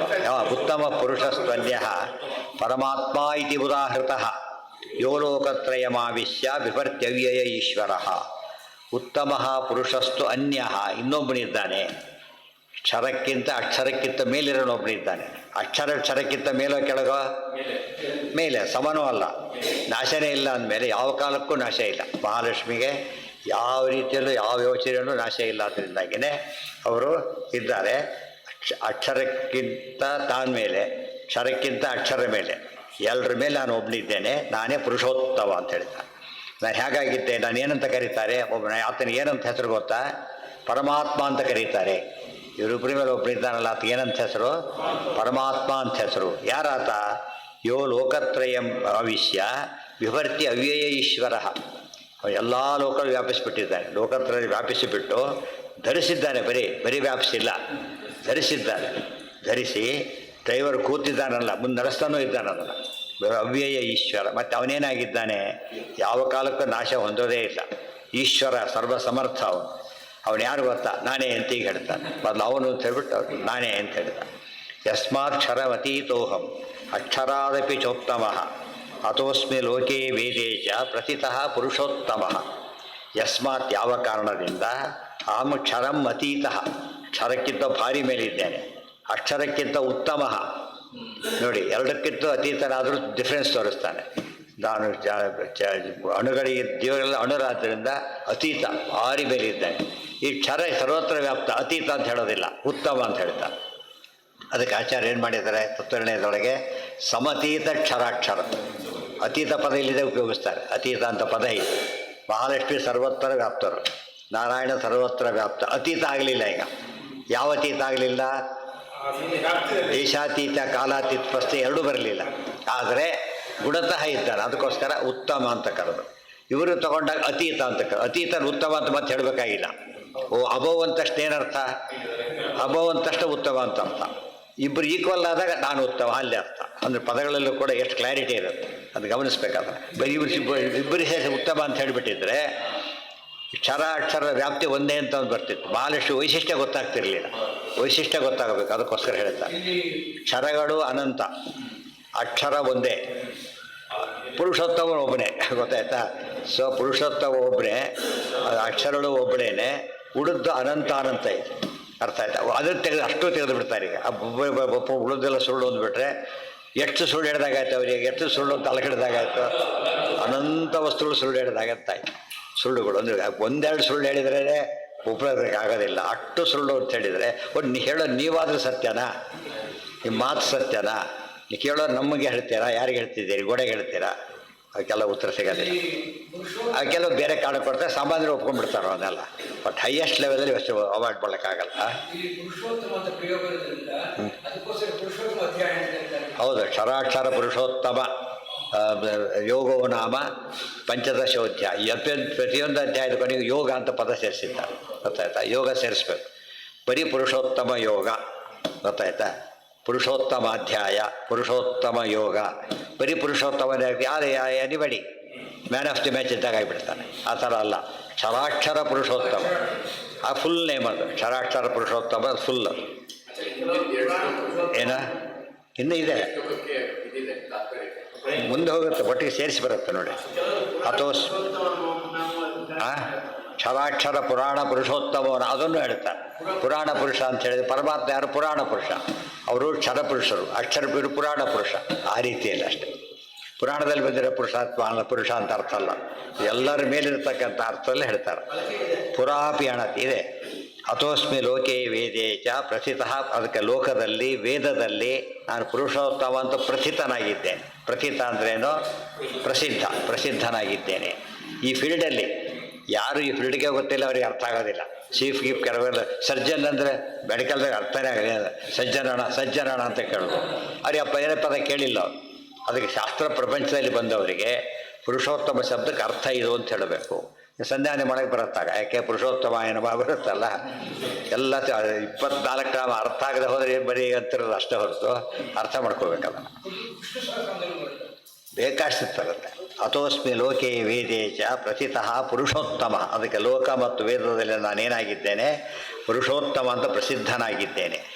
ಕ್ಷರದಿಂದ ಅತೀತ, ಅದಕ್ಕೆ ಉತ್ತಮ, ಎರಡು ಸೇರಿಸ್ತೇನೆ, ಕ್ಷರಾಕ್ಷರ ಪುರುಷೋತ್ತಮ ಅಂತ ಶುರುವಾಗುತ್ತೆ. ಯೋ ಮಾವೇವ ಸಂಮೂಢೋ ಜಾನಾತಿ ಪುರುಷೋತ್ತಮಂ ಸರ್ವವಿದ್ ಭಜತಿ ಮಾಂ ಸರ್ವಭಾವೇನ ಭಾರತ. ಹಾಗಿದ್ದರೆ ಒಂದು ಪ್ರಶ್ನೆ ಬಂತು, ನೀವು ಪುರುಷೋತ್ತಮ ಸರಿ, ಆಕಾಶನೇ, ನೀನೇ ಸರಿ, ನಮಗೇನು ಉಪಯೋಗ ಅಂದರೆ ಅಸಮ್ಮೂಢ, ತಿಳುವಳಿಕೆ ಇದ್ದು ಅರ್ಥ ಮಾಡ್ಕೊಂಡ್ಬಿಡ್ತಾನೋ ಅವನೇನಾಗ್ತಾನೆ? ಯೂಟರ್ನ್ ಹಾಕಿದ್ರು, ಬೋರ್ಡು ಅಂತ ಸುಮ್ಮನೆ ಹೋದ ಅಷ್ಟೇ. ನಾವು ಬೋರ್ಡು ಓದಿ ಏನು ಮಾಡಬೇಕು? ಅವರು ಯೂಟರ್ನ್ ತೊಗೋಬೇಕೋ ಇಲ್ಲ, ಯೂಟರ್ನ್ ಗೊತ್ತಾಯ್ತಾ ಸುಗೋದು ಓದಿ ಬಿದ್ದಾಗ. ಅದಕ್ಕೆ ಅಸಮ್ಮೂಢ. ಇವತ್ತೆಲ್ಲ ದೇವ್ರ ಸರ್ವೋತ್ತಮ, ಅವರಿಗೆ ಮಾಡಲಿ ಬಿಡಲಿ ದೇವ್ರ ಪೂಜೆ ಆಗೇ ಆಗುತ್ತೆ. ಎಷ್ಟು ಜನ ಇದ್ದಾರೆ? ಕೋಟಿಗೂ ಅನಂತ ಜನ ಇದ್ದಾರೆ ಮಾಡೋದಕ್ಕೆ, ಗೊತ್ತಾಯ್ತಾ? ಅದೇ ರೀತಿಯೇ ಸರ್ವೋತ್ತಮಕ್ಕೆ ಯಾರು ಮಾಡದೆ ಹೋದರೂ ಬಾಧಕ ಇಲ್ಲ. ಏನು ಮಾಡಿ ಆತ ಎಕ್ಸ್ಟ್ರಾ ಏನು ಉಪಯೋಗವೂ ಇಲ್ಲ. ಮತ್ತು ನಮ್ಗೆ ಯಾಕೆ ಮಾಡ್ತೀರಿ? ನಮಗೆ ಅಡ್ವಾಂಟೇಜ್ ಇದೆ ಅದರಿಂದ. ಗಂಗಾಡೆ ಹರಿತಾ ಇದೆ, ಯಾರೂ ಸ್ನಾನ ಮಾಡಲಿಲ್ಲ, ಅದು ಪಾವಿತ್ರಕ್ಕೆ ಇನ್ನೂ ಜಾಸ್ತಿ ಆಯ್ತು, ಪವಿತ್ರ ಅಷ್ಟೇ, ಸದ್ಯ ಪ್ರಿಯರ್ ಆಯ್ತಲ್ಲ, ಏನೂ ತೊಂದರೆ ಆಗಲಿಲ್ಲ. ಅದರಿಂದ ಮಾಡಿದವರು ನಮಗೆ ಲಾಸ್ ಆಗುತ್ತೆ ಹೊರತು ಅವರಿಗೆ ಲಾಸ್ ಅಲ್ಲ. ಇದೆಲ್ಲ ಅರ್ಥ ಮಾಡ್ಕೋಬೇಕು. ದೊಡ್ಡವರಿಗೆ ಏನಾದ್ರು ಮಾಡದೆ ಹೋದರೆ ನಾವು ಲಾಸ್ ನಮಗೇನೆ, ಅವ್ರಿಗೆ ಯಾವ ರೀತಿ ಕೆಲಸ ಆಗೋಗ್ಬಿಡತ್ತೆ. ಆದರೆ ಇವ್ರಿಗೆ ಅವಕಾಶ ತಪ್ಪೋಗ್ಬಿಡತ್ತೆ, ಅದು ಸರಿಯಾಗಿ ಉಪಯೋಗಿಸೋಗ್ಬಿಡಲ್ಲ. ಅದೇ ಅವಕಾಶ ಹುಡುಕ್ತಾ ಇರೋರು. ಅವಕಾಶ ಯಾವುದು ಹುಡುಕ್ತೀವಿ ನಾವೀಗ? ಯಾರು ಮೋಸ ಮಾಡಬಹುದು, ಏನು ದುಡ್ಡು ಹೊಡಿಬಹುದು, ಇಂಥವು ಯಾರು ಅವಕಾಶ ಯೋಚನೆ ಮಾಡಿ. ಇದು ಅವಕಾಶಗಳಲ್ಲ, ಇದು ಅವಕಾಶ ಸೇವೆಗೆ ಚಾನ್ಸ್ ಅಂತೀವಲ್ಲ, ಹಾಗೆ ಚಾನ್ಸ್ ಅದು ಎಂದು ಕಳ್ಕೊಬಾರ್ದು. ನಮ್ಮ ಕೈಲಿ ಏನು ಮಾಡೋಕ್ಕಾಗತ್ತೋ ಅದನ್ನು ಮಾಡಿ ಹಾಕಿಬಿಡ್ಬೇಕಾಗುತ್ತೆ. ಸರ್ವವಿದ್ ಭಜತಿ ಮಾಂ ಸರ್ವಭಾವೇನ ಭಾರತ. ಅವನು ತಿಳ್ಕೊಂಡು ಏನು ಉಪಯೋಗ? ಸುಮ್ಮನೆ ಇದ್ದಾನೆ, ಸುಮ್ಮನೆ ಇದ್ದ, ಗಂಗಾ ನೀರು ನೋಡಿದ್ರೆ ಸುಮ್ಮನೆ ಇದ್ದ. ಯಾರು ಮಹಿಮೆ ಹೇಳಿದರು, ಓ ಹೌದಾ, ತಕ್ಷಣ ಮುಳುಗಿ ಹಾಕಿದ. ಯಾಕೆ? ಸ್ನಾನ ಯಾಕೆ ಬಂತು ಅವನಿಗೆ? ಓ ಇಂಥ ನದಿನ ಇದು. ಅದಕ್ಕೆ ಇದು ತಿಳ್ಕೊಂಡ್ಮೇಲೆ ಭಜತಿ ಮಾಂ, ದೇವ್ರು ನಾನು ಕೈ ಬಿಡೋದೇ ಇಲ್ಲ. ಓ ಇಂಥ ದೇವ್ರು ಹೇಗೆ ಬಿಡೋಕ್ಕಾಗತ್ತೆ ನಾವೀಗ? ಸರ್ವವಿದ್ ಭಜತಿ ಮಾಂ ಸರ್ವಭಾವೇನ ಭಾರತ. ಅವನು ಯಾರಾಗ್ತಾನೆ? ಸರ್ವವಿತ್ ಆಗಿಬಿಡ್ತಾನೋ. ಸರ್ವವಿತ್ತು ಎರಡರ್ಥ, ಸರ್ವಜ್ಞನಾಗ್ತಾನೆ ಯಥಾಯೋಗ್ಯವಾಗಿ ಒಂದರ್ಥ. ಸರ್ವ ಶಿವಸ್ಥಾಣು, ಪರಮಾತ್ಮ ತಿಳಿದವನಾಗ್ತಾನೆ. ಮಾಂ ಸರ್ವಭಾವೇನ ಭಾರತ, ಸುಮ್ಮನೆ ಕೊಡೋದಿಲ್ಲ. ಆಮೇಲೆ ಅವನು ನನ್ನ ಸರ್ವಭಾವೇನ ಭಜತಿ, ಆಲ್ ರೈಟ್. ಏನು? ಶ್ರವಣಂ ಕೀರ್ತನಂ ವಿಷ್ಣು ಸ್ಮರಣಂ ಪಾದಸೇವನಂ ಅರ್ಚನಂ ವಂದನಂ ದಾಸ್ಯಂ ಸಖ್ಯಂ ಆತ್ಮೀಯ. ಅಲ್ಲಿ ಸರ್ವಾತ್ಮ ಯಾರು ಭಜಿಸೋದಿಲ್ಲ. ಅದು ಹೀಗೆ ಸಲ್ಯೂಟ್ ಹೊಡಿತಾರೆ ಅಷ್ಟೇ ಹೊರತು ಅದೇ ಜಾಸ್ತಿ ಮಾಡಿ ಹೋಗಿ ಆ ಕಡೆ ಹೋಗ್ಬಿಡ್ತಾರೆ ಹೊರಗಡೆಯಿಂದ. ಹೊರಗೆ ಮಾತ್ರ ಅಂತ ಹೇಳ್ತಾರೆ. ಹಾಗಲ್ಲ, ಎಲ್ಲ ರೀತಿಯಲ್ಲೂ ಭಜನೆ ಮಾಡ್ತಾರೆ.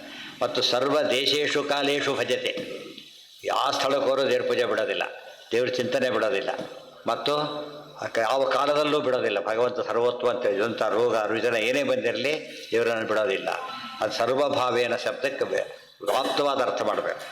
ಸರ್ವಭಾವೇನ ಭಾರತ ಇತಿ ಗುಹ್ಯತಮಂ, ಅಥವಾ ಸರ್ವಭಾವೇನ. ಸರ್ವಭಾವ ಅಂದ್ರೇನೀಗ? ವಾಸುದೇವ ಸರ್ವಮತಿ ಸ ಮಹಾತ್ಮ ಸುದುರ್ಲಭ, ಸರ್ವ ಸ್ವಾಮಿತ್ವೇನ ಗೊತ್ತಾ? ಪೂರ್ಣ ಸರ್ವ ಅಂದರೆ ಪೂರ್ಣ ಅಂತ ತಿಳ್ಕೊಂಡೆ ಆರಾಧನೆ ಮಾಡ್ತಾರೆ. ಎಷ್ಟು ಪದಗಳ ಅರ್ಥ ಇರುತ್ತೆ. ಮತ್ತು ಸಿಂಪಲ್ ವರ್ಡ್ಸ್, ಯಾವುದು ಡಿಫಿಕಲ್ಟ್ ಪದ ಹಾಕೋದಿಲ್ಲ. ಡಿಫಿಕಲ್ಟ್ ಪದಗಳು ಬರೋದೇ ಇಲ್ಲ ಭಗವದ್ಗೀತೆ. ಅದೆಲ್ಲ ಕಾವ್ಯದಲ್ಲಿ ಬರೋದು, ಕಾವ್ಯದಲ್ಲಿ ಬರುತ್ತೆ. ಯಾತಕ್ಕೆ ಬರುತ್ತೆ ಅಂದರೆ ಕವಿಗೆ ಪ್ರತಿಭೆ ತೋರಿಸೋ ಉದ್ದೇಶ ಭಾರಿ ಇರುತ್ತೆ, ಅದು ಬರೋದು. ಇಲ್ಲಿ ಪ್ರತಿಭೆ ಯಾರು ಬಂದು ತೋರಿಸ್ಬೇಕು? ಪ್ರತಿಭೆ ಪರಮಾತ್ಮ ಪ್ರತಿಭೆ ಯಾರಿಗೂ ಅರ್ಥನೇ ಆಗೋದಿಲ್ಲ. ಅದು ತಿಳಿಸೋ ಉದ್ದೇಶ ಬೇರೆ. ಇದು ಕಾಂಪಿಟೇಷನ್ ಇದ್ದಾಗ ಮಾಡ್ಬೋದು, ಅದೆಲ್ಲ. ಇದು ಕಾಂಪಿಟೇಷನ್ ಅಲ್ಲ. ಉಪದೇಶ ಎಂಬುದು ಏನದು? ಎಜುಕೇಟ್ ಮಾಡೋದಾದ್ರಿಂದ ಯಾವ ರೀತಿ ಮಾಡಿದ್ರೆ ಅವ್ನು ಎಜುಕೇಷನ್ ಸಿಗುತ್ತೋ ಅದನ್ನು ಮಾಡಬೇಕೆ ಹೊರತು ನನ್ನ ಕ್ಷಾನಿಸ್ ಮೇಂಟೈನ್ ಮಾಡ್ತೀನಿ, ನೀವು ಅರ್ಥ ಆಗಲಿ ಬಿಡಲಿ ಅಂದರೆ ಉಪಯೋಗ ಇಲ್ಲ. ಅದಕ್ಕೆ ಅಷ್ಟು ಸಿಂಪಲೆಸ್ಟ್ ಪಾಸಿಬಲ್ ವರ್ಡ್ಸ್. ನೀವು ಸೈಂಟಿಫಿಕ್ ಬುಕ್ ಮ್ಯಾಥಮೆಟಿಕ್ಸ್ ಎಲ್ಲ ಓದಿ ಪದ ಏನು ಜಾಯಿನ್ ಮಾಡ್ತಾರೆ ಅಷ್ಟೇ. ಸೆನ್ಸ್ ಹೀಗೆ ನೆಕ್ಸ್ಟ್ ಸ್ಟೆಪ್ ಏನು ಹೆಚ್ಚಿರೋದಿಲ್ಲ ಅದರೊಳಗೆ. ಬಂದು ಇದು ಕೂಡ ಬೀಜಾಕ್ಷರಗಳು ಮತ್ತೆ ಆದಷ್ಟು ಸಿಂಪ್ಲಿಫೈ ಆಗಬೇಕು ಅಂತೇಳಿ. ಸೈನ್ಸ್ ಬುಕ್ ಯಾವುದು ಹೆಚ್ಚು ಲ್ಯಾಂಗ್ವೇಜ್ ಬೇಕಿಲ್ಲ ಅವರಿಗೆ, ವೆರಿ ಸಿಂಪಲ್ ಲ್ಯಾಂಗ್ವೇಜ್ ಸಾಕೋದಕ್ಕೆ. ಈ ಲಿಟ್ರೇಚರ್ ಓದ್ಬೇಕಾದ್ರೆ ತಲೆ ಕೆಟ್ಟೋಗ್ಬಿಡುತ್ತೆ ಅವರಿಗೆ. ಆದರೆ 99% ವೇಸ್ಟ್ ಆಗುತ್ತೆ ಆ್ಯಕ್ಚುಲಿ ಲಿಟ್ರೇಚರ್ನಲ್ಲಿ. ಕಲ್ಪನೆ 106 ಬರುತ್ತೆ. ಅದು ಇದ್ರೆ ಬರೀ ಫ್ಯಾಕ್ಟ್ಸ್. ಫ್ಯಾಕ್ಟ್ಸ್ ಹೇಳೋದಕ್ಕೆ ಹೆಚ್ಚು ವರ್ಡಿಸ್ಬೇಡ. ಅದಕ್ಕೆ ಸಿಂಪಲಾಗಿ ಯಾತಕ್ಕೆ ಬರೀತಾರೆ ಅಂದರೆ ಫ್ಯಾಕ್ಟ್ ಎಲ್ಲ ಹೇಳ್ತಿರೋದು. ಸುಳ್ಳು ಹೇಳೋಕೆ ಹೋದ್ರೆ ಬೆಳೆಸ್ಬೇಕಾಗ್ತದೆ. ಏನಾಯಿತು ಅಂದರೆ ತಲೆ ಕೆಲವು ಶುರು ಮಾಡ್ತಾರೆ, ಅಷ್ಟೊತ್ತಿ ಸೃಷ್ಟಿ ಮಾಡ್ತಾರೆ ಅದನ್ನು. ಆ ಟೈಮ್ ತೊಗೊಂಡು ಸೃಷ್ಟಿ ಮಾಡಿ ಡುಪ್ ಮಾಡಿಬಿಡ್ತಾರೆ. ಅಲ್ಲ ಅಲ್ಲಿ ಕಾಣ್ತಲ್ಲ, ಇಫ್ ಯಾರು ಕೆನಾಟ್ ಕನ್ಫ್ಯೂಸ್ ಹೇಳ್ಬೇಕು, ಮತ್ತೆ ಕನ್ಫ್ಯೂಸ್ ಮಾಡೋದು. ಅದಕ್ಕೆ ಹೇಳ್ತಾರೆ ಯಾರು ಕಡಿಮೆ ಹೇಳ್ತಾರೆ, ಕಡಿಮೆ ಪದ ಉಪಯೋಗಿಸ್ತಾರೆ, ಸಿಂಪಲ್ ಪದ ಉಪಯೋಗಿಸ್ತಾರೆ, ಸ್ಟ್ರೇಟಾಗಿ ಹೇಳ್ತಾರೆ, ಅವ್ರು ಪರ್ಫೆಕ್ಟಾಗಿ ತಿಳ್ಕೊಂಡಿದ್ದಾರೆ ಅಂತ ಅರ್ಥ. ಎಲ್ಲಿ ಸ್ವಲ್ಪ ಬದಲಾಯಿಸ್ತಾರೆ ಅವ್ರಿಗೆ ಗೊತ್ತಿಲ್ಲ, ಅದು ಮುಚ್ಕೋತಾರೆ ಅಂತ ಅರ್ಥ. ಅಲಂಕಾರ ಅಂದ್ರೆ ಏನು? ಮೇಕಪ್. ಅಲಂಕಾರ ಮೇಕಪ್ ಯಾವುದಿಲ್ಲ, ಕಪ್ಪು ಬಣ್ಣ ಪೇಂಟ್ ಹೊಡ್ಕೊಂಡು ಬೆಳೆದು. ಯಾಕಂದ್ರೆ ಮೇಕಪ್ ಮಾಡಬೇಕು ಅವನೀಗ. ಮೇಕಪ್ ಶಬ್ದಕ್ಕೆ ಅರ್ಥ. ದೇವರಿಗೆ ಮೇಕಪ್ ಮಾಡೋ ರೆಸಿಟಿ ಇಲ್ಲ. ಇದೇನಿದು? ಸ್ವಯಂ ಇದು. ಸನ್ಯಾಸಿಗಳು ಹೇಗೆ ಸಿಂಪ್ಲೆಸ್ಟು, ಶಾಸ್ತ್ರ ಹಾಗೆ ಸಿಂಪ್ಲೆಸ್ಟ್. ಅರ್ಥ ಮಾಡಿಕೊಡೋ ದೊಡ್ಡಸ್ತಿಗೆ ಭಾರಿ ಇರುತ್ತದೆ, ಸಿಂಪ್ಲಿಸಿಟಿ ಏನಿರೋದಿಲ್ಲ. ಗೌರವ ಎಲ್ಲ ಎಲ್ಲಿರುತ್ತೆ? ಒಳಗಡೆ ಇರುತ್ತೆ ಗೌರವ ಎಲ್ಲ, ಹೊರಗಲ್ಲ. ಇಷ್ಟು ಓದಿದ್ರು ಕೂಡ ಮತ್ತೆ ಡಿಫಿಕಲ್ಟ್ ಮಾತಾಡೋದು ಬಿಡೋದೇ ಇಲ್ಲ. ಇದು ಓದಿ ಮತ್ತೆ ಇದು ಹೇಳ್ಬೇಕಾದ್ರೆ ಡಿಫಿಕಲ್ಟ್ ಮಾಡ್ತಾರೆ, ಇದನ್ನು ಹೇಳ್ಬೇಕಾದ್ರೆ ಡಿಫಿಕಲ್ಟ್ ಮಾಡಿ ಕನ್ಫ್ಯೂಸ್ ಮಾಡಿಬಿಡ್ತಾರೆ. ಅದಕ್ಕೆ ಆಚಾರ ಬ್ಯಾಚಿಂಗ್ ಭಾಷ್ಯ, ಸೂತ್ರಕ್ಕೆ ಬ್ಯಾಚಿಂಗ್ ಸೂತ್ರ ಭಾಷ್ಯ, ಗೀತಾಗೆ ಬ್ಯಾಚಿಂಗ್ ಗೀತಾ ಭಾಷ್ಯ. ಎಲ್ಲ ಸರಿ ಬರೆಯೋದಿಲ್ಲ, ಡಿಫಿಕಲ್ಟ್ ಮಾಡೋದಿಲ್ಲ, ಒಂಚೂರು ಇದಿಲ್ಲ. ಅನ್ಯೂನ ಅನತಿರಿಕ್ತ ಅಂತ ಹೇಳ್ತಾರಲ್ಲ ಹಾಗೆ. ಅದೆಲ್ಲ ಆ ರೀತಿ ಸ್ಟಡಿ ಮಾಡಬೇಕು ಆಚಾರ. ಸುಮ್ಮನೆ ಏನೋ ಹೇಳ್ತಾರಲ್ಲ, ದೊಡ್ಡ ಎಲ್ಲರನ್ನ ಎಲ್ಲ ರೀತಿ ಅಬ್ಸರ್ವ್ ಮಾಡಿದರೆ ಅವ್ರ ಪೂರ್ಣ ಪ್ರಕೃತ ಅವ್ರು ಯಾರೋ ನೋಡೋದಲ್ಲ ನಾವೀಗ. ನಮ್ಮ ಮೂಲ ಗುರುಗಳವರ ಆದ್ದರಿಂದ ಅವ್ರನ್ನ ಯಾವ ರೀತಿ ನೋಡಿದ್ರೆ ನಮಗೆ ಏನಾಗ್ತಾ ಹೋಗುತ್ತೆ? ಭಕ್ತಿ ಜಾಸ್ತಿ ಆಗ್ತದೆ. ಎಲ್ಲಿ ಯಾವ ರೀತಿ ನೋಡಿದ್ರೆ ದೊಡ್ಡವರಿದ್ದಾರಲ್ಲ, ಇದೊಂದು ನ್ಯೂನತೆ ಇರದೆ ಹೋಗಿದ್ರೆ ಅಂತ ಅನಿಸೋದಿಲ್ಲ. ಇದ್ರೆ ತಾನೇ ಅನಿಸೋದಕ್ಕೆ. ಎಷ್ಟೋ ಜನದಲ್ಲಿ ಆ ಥರ, ಬೇರೆಯವ್ರಲ್ಲಿ ಆ ಥರ ಇರುತ್ತೆ, ಆ ಥರ ನ್ಯೂನತೆಗಳಿರುತ್ತೆ. ಆದರೂ ನಮಗಿಂತ ಭಾರಿ ಗೊತ್ತಿದೆ ಅವರಿಗೆ. ಅಷ್ಟು ನ್ಯೂನತೆಯ ಮಧ್ಯೆ ಕೂಡ ಅವ್ರ ಜ್ಞಾನ ತುಂಬ ದೊಡ್ಡದಾದ್ದರಿಂದ ನಮ್ಮ ಮೇಣದ ಬತ್ತಿ ಭಾಳ ನ್ಯೂನತೆ ಇದೆ, ನಮ್ಗೆ ಉಪಯೋಗ ಆಗತ್ತಲ್ಲ ಹಚ್ಚಿಟ್ಕೊಂಡ್ರೆ ಅಷ್ಟೇ. ಆ ಪರ್ಪಸ್ ಸಾಕದೆ. ಬಟ್ ಓದೋದು ಬರೆಯೋದು ಅವೆಲ್ಲ ನೋಡೋಕ್ಕೆ ಸಾಧ್ಯ ಇಲ್ಲ. ಆ ಪರ್ಪಸ್ ಸರ್ವಾಗತ್ತೆ. ಅದು ನಮಗಿಂತ ಬೆಳಕು ಅಂದರೆ ಬೆಳಕೇ ಇರುತ್ತೆ. ಅದು ಎಂಥ ಬೆಳಕು ಅಂದರೆ ಅಪಿ ತ್ರಿಲೋಕ್ಯಾಭಿರುಲ್ಲ ಸಂತಿ ಅಂತ ಬೆಳಕದು. ಹಾಂ, ಎಲ್ಲ ಬಂದು ಹೋಗುತ್ತೆ, ಗೊತ್ತಾಯ್ತಾ? ಸರ್ವಭಾವೇನ ಭಾರತ ಇತಿ ಗುಹ್ಯತಮಂ ಶಾಸ್ತ್ರಂ ಇದಮುಕ್ತಂ ಮಯಾನಘ ಏತದ್ಬುದ್ಧ್ವಾ ಬುದ್ಧಿಮಾನ್ ಸ್ಯಾತ್ ಕೃತಕೃತ್ಯಶ್ಚ ಭಾರತ. ಇದು ಎಂಥ ಶಾಸ್ತ್ರ ಗೊತ್ತಾ? ಇದು ಗುಹ್ಯತಮಂ ಶಾಸ್ತ್ರ. ಇವತ್ತು ಕೋರ್ಟ್ ಆರ್ಡ್ರ್ ಕೊಡ್ತಾರಲ್ಲ, ಹೇಗಿರುತ್ತೆ ಗೊತ್ತಾ? ಸಿಂಪಲ್ ಅಡಿಸ್ತದೆ. ಪೊಯಿಟಿಕ್ಕ ಬರ್ದಾಗ್ಬಿಟ್ರೆ ಹೇಗಿರುತ್ತೆ? ದೇರ್ ಈಸ್ ನಥಿಂಗ್ ಅಂತ ಆಗಿಬಿಟ್ರೆ ಕತೆ ಮುಗಿದು. ಸ್ಟ್ರೇಟ್ ಇರಬೇಕು, ಸಿಂಪಲ್ ಆಗಿರ್ಬೇಕು, ವಿತ್ ಫುಲ್ ಪ್ರೂಫ್ ಇರಬೇಕು. ಆಗ ಅದಕ್ಕೆ ಜಡ್ಜ್ಮೆಂಟ್ ಅಂತ ಕರೀತಾರೆ. ಆಯ್ತಾ? ಒಂದೊಂದು ಮಾತುಗಳು ಕೂಡ ಹಾಗೆ. ಸರ್ವಜ್ಞರಾಗಿ ಭಗವಂತ ಆ ಲೆವೆಲಲ್ಲಿ ಮಾತಾಡ್ತಾನೆ, ಪೂರ್ಣ ಪ್ರಜ್ಞರಾಗಿ ಇವರು ಈ ಲೆವೆಲಲ್ಲಿ ಮಾತಾಡ್ತಾರೆ. ಆ ಲೆವೆಲ್ನ ಡೌನ್ ಮಾಡಿಕೊಂಡ್ರೆ ನಮಗೆ ಲಾಸ್ ಇರೋದಷ್ಟೆ. ಏವಂ ಇದು ಗುಹ್ಯತಮಂ ಶಾಸ್ತ್ರಂ ಇದಂ ಗುಹ್ಯ ಗುಹ್ಯತರ ಗುಹ್ಯತಮ. ಗುಹ್ಯ ಅಂದರೆ ರಹಸ್ಯ, ರಹಸ್ಯತರ, ಅತ್ಯಂತ ರಹಸ್ಯವಾದದ್ದು. ಯಾವುದಿದು? ಪುರಾಣ ಪುರುಷೋತ್ತಮ ಯೋಗ ಇದೆಯಲ್ಲ, ಭಾರಿ ದೊಡ್ಡ ರಹಸ್ಯ ಇದು. ಎಲ್ಲ ಶಾಸ್ತ್ರಗಳು ಸೇರಿರೋದ್ರಿಂದ ಇದಂ ಮುಕ್ತಂ ಮಯಾನಘ. ಯಾವ ಮಯ ಅಂತ ಯಾತಕ್ಕೆ ಹೇಳ್ತೀವಿ? ಯಾವ ಪುರುಷೋತ್ತಮ ಅಂತ ಹೇಳಿದ್ದಲ್ಲ, ನಾನೇ ಹೇಳ್ತಿದ್ದೇನೆ ಕೇಳು. ನನಗ್ಯಾಕೆ ಹೇಳಿದೆ? ಅನಘ ನೀನು. ಅನಘ, ಅಘ ಅಂದರೆ ದೋಷ, ಅನಘ ಅಂದರೆ ದೋಷ ಇಲ್ಲ. ಅದ್ರಲ್ಲಿ ಯಾವ ದೋಷನೂ ಅರ್ಜುನಲ್ಲಿ ಇಲ್ಲ ಅಂತಲ್ಲ, ಇದೆ. ಆದರೆ ಶ್ರೋತೃಗಿರಬೇಕಾದ ದೋಷಗಳಿಲ್ಲ. ಶ್ರೋತೃಗಳು ಏನಿರಬೇಕಪ್ಪ ಅವೆಲ್ಲ ಇದೆ, ಗೊತ್ತಾಯ್ತಾ? ಅದು ವಿಶೇಷ. ಅದು ಅರ್ಜುನ ಅನಘ ಹೇಗಾಗ್ತಾನೆ ಅಂತ ಅನಘ ರುಜು ಆಗಿಬಿಡ್ತಾನೆ. ಅನಘ ಅಂದ್ಬಿಟ್ರೆ ರುಜು ಆಗ್ತಾನೆ, ರುಜುನ ಅಲ್ಲ. ಮತ್ತು ಅನಘ ಅಂದರೆ ದೇವ್ರ ಹೆಸರು. ಅನಘೋ ವಿಷ್ಣು ಸಹಸ್ರನಾಮದಲ್ಲಿ ಬರುತ್ತೆ ಅನಘ. ತಾನು ಅನಘ. ಉಳಿದವರೆಲ್ಲ ರಿಲೇಟಿವ್ ಸೆನ್ಸ್ನಲ್ಲಿ ಅನಘರಾದರೆ, ಅಬ್ಸಲ್ಯೂಟ್ ಸೆನ್ಸ್ ಅನಘರು ಅಂತ ಕೇಳಿದರೆ ಭಗವಂತ. ಉಳಿದವರೆಲ್ಲ ಒಂದು ಸ್ಥಿತಿಯಲ್ಲಿ ಹಂತಲ್ಲಿರ್ತಾರೆ. ಅನಘ ಏತದ್ ಬುದ್ಧ್ವಾ ಬುದ್ಧಿಮಾನ್ ಸ್ಯಾತ್ ಕೃತಕೃತ್ಯಶ್ಚ ಭಾರತ. ಇದನ್ನು ತಿಳ್ಕೊ. ಏತದ್ ಬುದ್ಧ್ವಾ, ಇದನ್ನು ತಿಳ್ಕೊ, ಬುದ್ಧಿವಂತನಾಗು ಅಂತ ಅರ್ಥ. ಬುದ್ಧಿವಂತ ತಿಳ್ಕೊಬೇಕಾದ್ರೆ ಬುದ್ಧಿ ಬೇಕೇ ಬೇಕಲ್ಲ. ಬುದ್ಧಿವಂತರ ಅಪರೋಕ್ಷ ಜ್ಞಾನಿ ಆಗು ಅಂತ ಅರ್ಥ. ಬುದ್ಧಿಮಾನ್ ಟೀಕಾರ ಇದಕ್ಕೆ ಬರೋದಿಲ್ಲ. ಮಾಯವಾದ ಖಂಡದಲ್ಲಿ ಬರೆಯುವಾಗ ಈ ಶ್ಲೋಕ ವಿಚಾರ ಕೋಟ್ ಮಾಡಿದ್ದಾರೆ, ಬರೀತಾರೆ ಬುದ್ಧಿವಾನ್ ಅಪರೋಕ್ಷ ಜ್ಞಾನಿ. ಕೃತಕೃತ್ಯ ಅಂದರೆ ಏನು? ಮುಕ್ತ. ಅಪರೋಕ್ಷ ಇದ್ರ ತಿಳ್ಕೊ, ಪರೋಕ್ಷ ಜ್ಞಾನಿ ಆಗಿ ಅನುಷ್ಠಾನ ಮಾಡು, ಅಪರೋಕ್ಷ ಜ್ಞಾನಿ ಆಗ್ತಿ, ಆಮೇಲೆ ಮುಕ್ತನಾಗಿ. ಅದಕ್ಕೆ ಕೃತಕೃತ್ಯಶ್ಚ ಭಾರತ. ಇದು ಅರ್ಥ ಮಾಡಿಕೊಂಡ್ರೆ ಮಾಯವಾದ ಖಂಡದ ಟೀಕಾದರೆ ಇಷ್ಟಕ್ಕೂ ಅರ್ಥ ಇದೆ. ಶುಷ್ಟ್ ಮಾಡ್ಕೋಬೇಕಿದೆ. ಕೃತಕೃತ್ಯಶ್ಚ ಭಾರತ. ಚ ಅಂತ ಹೇಳಿದರೆ ನೆಕ್ಸ್ಟ್ ಬಹೂನಾಂ ಜನ್ಮ ನಾಮಂತೆ ಜ್ಞಾನವಾನ್ ಮಾಂ ಪ್ರಪದ್ಯತೆ ಇದೆಯಲ್ಲ ಹಾಗೆ. ಚ ಅನ್ನೋದು ಮುಂದಕ್ಕೆ ಸೇರಿಸೋದು. ಷೋಡಶೋಧ್ಯಾಯ ಇದು ಶ್ರೀಮದ್ ಭಗವದ್ಗೀತಾಯ ಪಂಚದಶೋಧ್ಯಾಯ. ಅದಕ್ಕೆ ತಾತ್ಪರ್ಯ ಎಲ್ಲಿ ಮುಗಿತಲ್ಲ. ಇದು ಗುಹ್ಯತಮ ಶಾಸ್ತ್ರ ಇದು ಸೇರಿಸಿದ್ದೀರಿ ಯಾರು? ನೀವು ಸೇರಿಸ್ಕೊಳ್ಬಿಟ್ಟಿದ್ದೀರಿ. ಏನಿದೆ? ಶ್ಲೋಕ ಅಲ್ಲ ಅದು, ಶ್ಲೋಕ ಅಲ್ಲ, ಭಾಷ್ಯ ಭಾಷ್ಯ ಅದು, ಶ್ಲೋಕ ಅಲ್ಲ. ನಿಮಗೆ ಗೊತ್ತಿಲ್ಲ, ಇನ್ನೊಂದು ಭಗವದ್ಗೀತೆ ಪ್ರಿಂಟ್ ಮಾಡಿದ್ರು ಕೆಲವು ವರ್ಷದಿಂದ.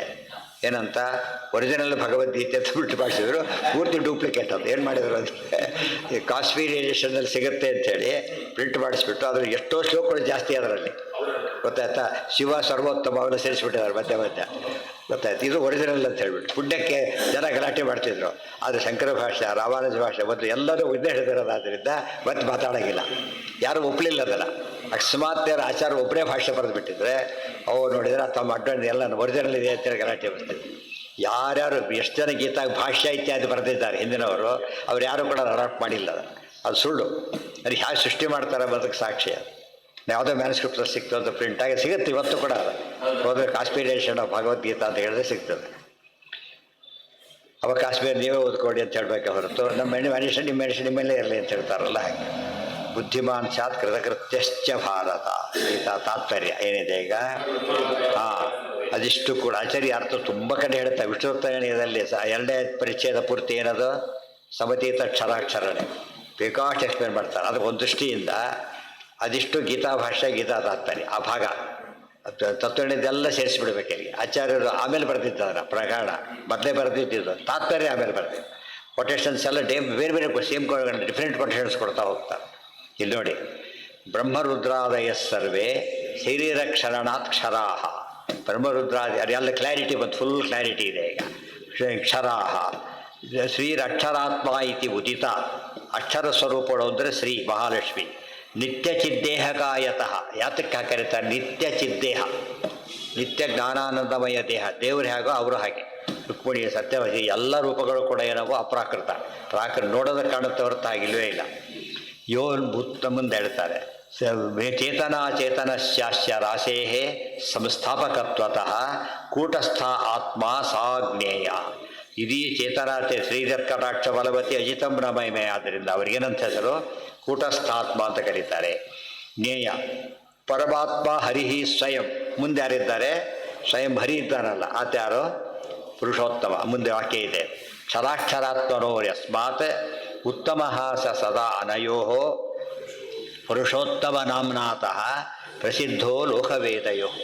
ಕ್ಷರಾಕ್ಷರಾತ್ಮನೋ ಯಸ್ಮಾತ್ ಉತ್ತಮ ಸಹ ಸದಾ ಅನಯೋ. ಕ್ಷರಾಕ್ಷರ ರೂಪರಾದ ಇವರೆಲ್ಲರಿಗಿಂತ ಪರಮಾತ್ಮ ಸದಾ ಉತ್ತಮನಾಗಿದ್ದಾನೆ. ಸದಾ ಉತ್ತಮ. ಕೆಲಸ ರನ್ನಿಂಗ್ ರೇಸ್ ಹೋಗ್ತಿರ್ತಾರಲ್ಲ, ಒಬ್ಬನು ಮುಂದೆ ಹೋಗ್ಬಿಡ್ತಾನೆ, ಮತ್ತಿನ್ನೂ ಮತ್ತೆ ಮುಂದೆ ಹೋಗ್ತಾನೆ, ಮತ್ತೆ ಹೋಗ್ತಾನೆ. ಲಾಸ್ಟ್ ಇದ್ರೆ ಡಿಸೈಡ್ ಆಗುತ್ತೆ, ಗೊತ್ತಾಯ್ತಾ. ಮೊದಲು ಸರ್ತು ಓದೋರಂತೂ ಎಲ್ಲೋ ಹೋಗ್ಬಿಡ್ತಾರೆ. ಇವತ್ತು ಬಸ್ ಸ್ಟಾರ್ಟ್ ಆದ ಓಡಿ ಹೋಗ್ತಾರಲ್ಲ, ಅವ್ರು ಓಡಿ ಹೋಗ್ಬಿಡ್ತಾರೆ. ಇಲ್ಲ ನಿಧಾನ ಓಡೋ ಆಮೇಲೆ ಪಿಕಪ್ ಮಾಡ್ಕೊತಾ ಹೋಗ್ತಾನೆ. ಅದು ಪದ್ಧತಿ. ಅದು ದೇವ್ರು ಹಾಗಲ್ಲ. ಹೇಗಿದ್ದಾರೆ ದೇವರು? ಸದಾ ಅನಯೋ. ನೆನಪಿಟ್ಕೊಂಡಿರ್ಬೇಕು. ಇಲ್ಲಿ ಒಂದು ಕಲ್ಪಕ್ಕೆ ಇವರು ಇನ್ನೊಂದು ಕಲ್ಪಕ್ಕೆ ಅದು ಹಾಗೆಲ್ಲ ಇಲ್ಲ. ಒಂದು ಟೈಮ್ ಇದು ಆಟ, ಒಂದು ಸತ್ ಕೃಷ್ಣ ಗೆದ್ದ, ಜರಾಸಂಧ ಗೆದ್ದ, ಹಾಗೆಲ್ಲ ಇಲ್ಲ. ಪ್ರತಿಸರ್ತಿ ಗೆಲ್ತಾ ಇದ್ದ ಕೃಷ್ಣನೇ. ಯಾಕೆ? ಜಿತಂತೆ ಪುಂಡರೀಕಾಕ್ಷ ಜಿತಂತೆ ವಿಶ್ವಭಾವನ. ಒಂದು ಸತ್ಯನೂ ಸೋಲಿಲ್ಲ ಭಗವಂತನಿಗೆ. ಅನಯೋ. ಅನಯೋ ಅಂದರೆ ಇವರಿಬ್ಬರು ಯಾರಿಬ್ಬರು? ಕ್ಷರ ಅಕ್ಷರರು. ಅದು ದ್ವಿವಚನ, ಅದು ಇವರಿಬ್ಬರಿಗಿಂತ ಅಂತ ಅರ್ಥ. ಆಮೇಲೆ ಪುರುಷೋತ್ತಮ ನಾಮ್ನಾತಃ ಪ್ರಸಿದ್ಧ. ಅದಕ್ಕೆ ಪುರುಷೋತ್ತಮ ಅಂತ ಕರೀತಾರೆ. ಎಲ್ಲಿ? ಲೋಕವೇದಯೋ. ವೇದ ತಗೊಳ್ಳಿ, ಅದರಲ್ಲೂ ಹಾಗೇ ಇದೆ. ಲೋಕ ಅಂದರೆ ಲೌಕಿಕ ಶಾಸ್ತ್ರ ತಗೊಳ್ಳಿ, ಪೌರುಷೇಯ. ಅಪೌರುಷೇಯದಲ್ಲೂ ಹಾಗೆ ಹೇಳಿದ್ದಾರೆ, ಪೌರುಷದಲ್ಲೂ ಹಾಗೆ ಹೇಳಿದ್ದಾರೆ. ಪೌರುಷೇಯ ಗ್ರಂಥಗಳು ಮಹಾಭಾರತಾದಿಗಳು. ಇದರಲ್ಲೂ ಕೂಡ ವಿಷ್ಣು ಸರ್ವೋತ್ತೋತ್ತರ ಬಂದಿದೆ. ಆಲೋಡ್ಯ ಸರ್ವಶಾಸ್ತ್ರಾಣಿ ವಿಚಾರ್ಯಚ ಪುನಃ ಪುನಃ ಇದಮೇಕಂ ಸುನಿಷ್ಪನ್ನಂ ಧ್ಯೇಯೋ ನಾರಾಯಣ ಸದಾ. ವೇದಕ್ಕೆ ತೊಗೊಂಡುಬಿಟ್ರೆ ವಿಷ್ಣುವ್ರ ವೀರ್ಯಗಳನಾಂ ಕಥಮೋರ್ಹತೀಹ. ನಾನು ಹೇಳ್ತಾರಲ್ಲ, ಯೋ ನಾಮಧ ಏಕ ಏವ ನಾಮಾನಿ ಸರ್ವಾಣಿ ಯಮಾವಿಶಂತಿ ಏಕೋ ನಾರಾಯಣ ಆಸಿ ವಾಸುದೇವೋವ ಇದಮಗ್ರೆ ಆಸಿ. ಎಷ್ಟು ವಾಕ್ಯ ಬೇಕು ನಿಮಗೆ? ಆದ್ದರಿಂದ ಹಾಗೆ ಬಂದಿದೆ. ಅದು ಹೇಳ್ಬೇಕಾದ್ರೆ ವೇದೇ ರಾಮಾಯಣೇ ಚೈವ ಪುರಾಣೇ ಭಾರತೆ ತಥಾ ಆದಾವಂತೆ ಚ ಮಧ್ಯೆ ಚ ವಿಷ್ಣು ಸರ್ವತ್ರ ಗೀಯತೆ. ಈ ಶ್ಲೋಕದ ವಿವರಣೆ ಇದ್ದಾಗಿದೆ, ಗೊತ್ತಾಯ್ತಾ. ಅದು ಮಹಾಭಾರತ ಶ್ಲೋಕ. ವೇದೇ ರಾಮಾಯಣೇ ಚೈವ ಪುರಾಣೇ ಭಾರತೆ ತಥಾ ಆದಾವಂತೆ ಚ ಮಧ್ಯೆ ಚ ವಿಷ್ಣು ಸರ್ವತ್ರ ಗೀಯತೆ. ಎಲ್ಲೆಲ್ಲಿದೆ ಬಂದಿದೆ ಅಂದರೆ ಆದೌ ಅಂತೆ ಚ ಮಧ್ಯೆ ಚ ವಿಷ್ಣು ಸರ್ವತ್ರ ಗೀಯತೆ. ಮೊದಲಿಗೆ, ಕೊನೆಗೆ, ಮಧ್ಯದಲ್ಲಿ ಅಂದರೆ ಥ್ರೋಟ್ ಅಂತ ಅರ್ಥ. ಥ್ರೋಟ್ ಬಂದಿದೆ, ಎಲ್ಲೋ ಬಂದಿಲ್ಲ. ಹಾಲು ಬಿಳಿ ಎಲ್ಲಿರುತ್ತೆ? ಥ್ರೋಟ್ ಬಿಳಿ ಇರುತ್ತೆ. ಒಂದು ಕಡೆ ಬಿಳಿ, ಒಂದು ಕಡೆ ಕಪ್ಪು ಇರೋದಿಲ್ಲ. ಆದ್ದರಿಂದ ಥ್ರೋಟ್ ಹಾಗೇನೇ ಇದೆ. ಇದಕ್ಕೆ ಇಷ್ಟು ಆಧಾರಗಳು. ಅದು ಪ್ರಮೇಯ, ಇದು ಪ್ರಮಾಣ. ಲೋಕವೇದವ ಪ್ರಮಾಣ, ಅದು ಪ್ರಮೇಯ. ಪ್ರಮೇಯ ಪ್ರಮಾಣ ಜಂಟಿ ಆದರೆ ಬರೀ ಪ್ರಮಾಣ ಎಲ್ಲೋ ಕಡೆ ಕಣ್ಣು ಎಲ್ಲೋ ನೋಡ್ತಿದ್ದಾನೆ, ಏನು ಉಪಯೋಗ? ಯೋ ಮಾವೇವ ಇದಿಷ್ಟು ಕೂಡ ತಾತ್ಪರ್ಯನೂ ಮುಗೀತು. ಇದು ನಾರಾಯಣ ಶ್ರುತಿ. ನಾರಾಯಣ ಶ್ರುತಿನ ಕೊಟ್ಟು ಮಾಡ್ತಾರೆ. ಮೊದಲೇ ಹೇಳಿದ್ರೆ ಇವತ್ತು ತಕ್ಷಣ ಓದಿ ಯಾವುದೋ ತತ್ವಗಳೇ ಓದಿಬಿಡಿ. 2ನೇ ಪರಿಚ್ಛೇದ ಚಿಕ್ಕದದು, 2 ಪುಟ ಇದೆ ಅಷ್ಟೇ. ಇದು ಫುಲ್ ಗೀತಾ, ಇದು ಸೇರಿಸ್ಬೇಕಿಲ್ಲ. ಸೇರಿಸ್ಕೊಂಡ್ಬಿಟ್ರೆ ಫುಲ್ ಗೀತಾ ಭಾಷೆ, ಗೀತಾ ತಾತ್ಪರ್ಯನೇ ಆಗುತ್ತೆ. ಮುಂದೆ ಅದಾದಮೇಲೆ 16ನೇ ಅಧ್ಯಾಯ ಪ್ರಾರಂಭ. ನಾಳೆಯಿಂದ 16 ಷೋಡಶೋಧ್ಯಾಯ ದೇವಾಸುರ ಲಕ್ಷಣಂ ಶ್ರೀ ಭಗವಾನುವಾಚ. ದೈವಿ ಸಂಪತ್ತಿನವ್ರು ಹೇಗಿರ್ತಾರೆ, ಆಸುರ ಸಂಪತ್ತರು ಹೇಗೆ, ಯಾರು ಅಸುರ ಯಾರು ದೇವತೆ ಅಂತ ಹೇಳೋದಿಲ್ಲ. ಇನ್ನು ಪಾಸ್ ಆದವರು ಅಬೌವ್ 35 ಪಾಸು, ಉಳಿದವರೆಲ್ಲ ಫೇಲ್ ಓದ್ಬಿಟ್ರೆ ಅವರ ನೋಡ್ಕೊಂಡು ಹೋಗ್ತಿರ್ತಾರೆ ಅಷ್ಟೇ. ಆ ಥರ ಹೇಳ್ತಾರೆ. ಅದೇ ಇದು ಕ್ಯಾರೆಕ್ಟರಿಸ್ಟಿಕ್ಸ್ ಆಫ್ ಎ ಜೆಂಟ್ಲ್ಮನ್ ಪುಸ್ತಕ ಇತ್ತು, ಒಂದು ಪೋರ್ಟ್ರೇಟ್ ಆಫ್ ಎ ಜೆಂಟ್ಲ್ಮನ್ ಅಂಥೇಳಿ ಒಂದು ಎಸ್ಸೆ ಇತ್ತು ಹಿಂದೆಲ್ಲ. ಜೆಂಟ್ಲ್ಮನ್ ಹೇಗಿರ್ತಾನೆ ಅಂಥೇಳಿ. ಪೋರ್ಟ್ರೇಟ್ ಚಿತ್ರ, ಜೆಂಟ್ಲ್ಮನ್ ಚಿತ್ರ ಅಂಥೇಳಿ. ಅದು ಚೆನ್ನಾಗಿರೋ ಎಸ್ಸೆಸ್ ಅವೆಲ್ಲ, ಈಗ ಒಳ್ಳೊಳ್ಳೆ ಎಸ್ಸೆಗಳು. ಈ ಓದಕ್ಕೆ ಬರಲಿಕ್ಕೆ ಇಲ್ಲೇ ಇಲ್ಲ, ತಕರಾಗ ಪೆನ್ ಇದಾಗಿ ಬಿದ್ದಿರೋದು ಯಾರಿಗೂ ಟೈಮೇ ಇಲ್ಲ, ಅದೆಲ್ಲ ಓದೋದೇ ಇಲ್ಲ. ಅದೇ ಇದು ಜೆಂಟ್ಲ್ಮನ್ ಅಂದರೆ ಅವನೇ ಆಗಿಬಿಟ್ಟಾನೆ ಈಗ. ಅಲ್ಲಿ ಮುಗೀತು. ನಾಳೆ ಅದು ಕಂಟಿನ್ಯೂ ಮಾಡಲ್ಲ. ಅದು ಬೇಗ ಆಗಿಬಿಡುತ್ತೆ. ಓದು ಪಾಶ್ಚಾತ್ಯ 2 ಭಾರಿ ಕಡಿಮೆ ಇದೆ ಅದಕ್ಕೆ. ಯಾಕೆ ಬೇರೆ ಕ್ಲಿಯರ್ ಅರ್ಥ ಆಗ್ತಾ ಹೋಗೋದು. ಬಟ್ ಸರಿಯಾಗಿ ಅರ್ಥ ಆಗ್ಬೇಕಾದ್ರೆ ಬೇರೆ ಕಡೆ ಎಲ್ಲ ಸೇರಿಸ್ಬೇಕು ವಾಕ್ಯಗಳು. ಅದಕ್ಕೆ ಯಾರು ಮಾಡ್ಕೊತಾ ಹೋಗೋದು. ಓ